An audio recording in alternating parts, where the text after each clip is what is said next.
Present-day Vancouver is an amazing sight to behold.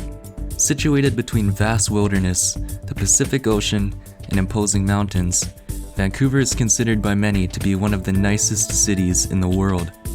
And if you needed more evidence than what you currently see on your screen right now, travel website Flight Center ranked it as the 5th most beautiful city in the world after consulting with about 1,000 travel industry professionals. Among what Vancouver has to offer, outdoor activities are probably its most important feature. If you want to hike or go skiing or snowboarding, North Vancouver is home to mountains such as Grouse, Cypress, and Seymour. Even if you aren't a fan of those outdoor activities, these 3 mountains offer amazing views of the city and the rest of the Lower Mainland. If you want something to experience closer to the downtown core, Stanley Park is located right next to the city's west end.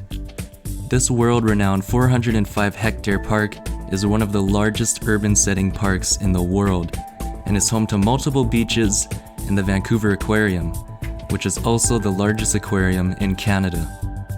Additionally, you can also go for a nice walk, run, or bike ride on the seawall, which is not only located around Stanley Park, but most of downtown Vancouver too.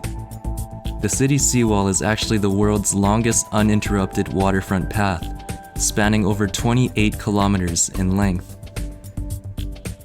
If you don't feel like walking, running, or biking, just take a ride on the region's public transportation. Buses, SkyTrains, and sea buses all make up the city's transit system, which was good enough to be named North America's Best Public Transit System in 2019 by the American Public Transportation Association. Now, a world-class city needs world-class events, and that's exactly what Vancouver got with the arrival of the 2010 Winter Olympic Games. The 17-day event was a major success, and not only did it provide the city with a major economy boost of about $2.3 billion, but it made lasting memories that Canada will never forget. Most notably, Sidney Crosby's overtime goal in the men's hockey finals that saw Team Canada win gold on home soil. The goal also marked the end of the 2010 Winter Olympics, as it was the last event held before the closing ceremony, capping everything off wonderfully for Canada. The legacy of the events can still be felt today, with new sports facilities, the Olympic Village neighborhood, and extensions to the SkyTrain system all existing today due to the hosting of the Winter Olympics.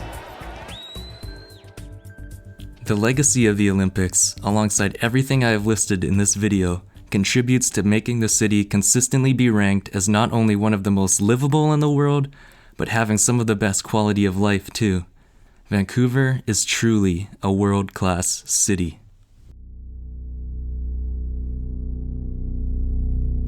Although it comes with a price, a big one.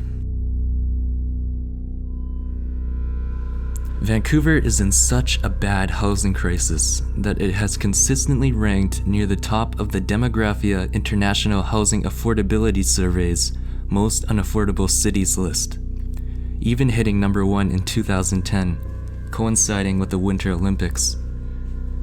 To put just how expensive it is to buy a home in Vancouver into perspective, in February 2021, the average price to buy a home in the Greater Vancouver area was nearly $1.1 million Canadian, while the average price to buy a home in Canada was $678,000. When directly compared to other major cities in the country, Vancouver's prices are head and shoulders above nearly all of them, except for Toronto. And even Toronto's average is less than $1 million. All this while having roughly the same average wage and wage growth as other major Canadian cities, effectively pricing out non-homeowners and much of the younger generation from living in the city. It's concerning to think that Vancouver may become a city with a disappearing middle class in a near future if nothing is done about the current situation. At first, it seems a bit obvious as to why the prices would be so high for a place like Vancouver. A city held in such high regard would probably have some pretty big prices due to its quality of life, high demand, and well, just how beautiful it looks. Other than that idiotic 2011 Stanley Cup riot carried out by hooligans who embarrassed the city, I mean, what about Vancouver is not beautiful, right? This is a city of contradictions, and right in the downtown core, affluence and addiction have adjacent postal codes. Good evening from the heart of Vancouver, a place that's become the epicenter of the opioid crisis, now crippling communities across this country. The grim toll of the overdose crisis just keeps accelerating in this province. January was the worst month ever, with 165 suspected illicit drug overdose deaths. A rash of fatal overdoses in a matter of hours. The suspected cause, fentanyl. At this point, you know, it's becoming the norm, and that scares me, frankly. We're continuing to engage at a multi-level way. But is it working, though, considering that so many people are dying every day on the downtown east side? What are we doing right now to try and fix these numbers? The frontline workers are getting naloxone right across the country.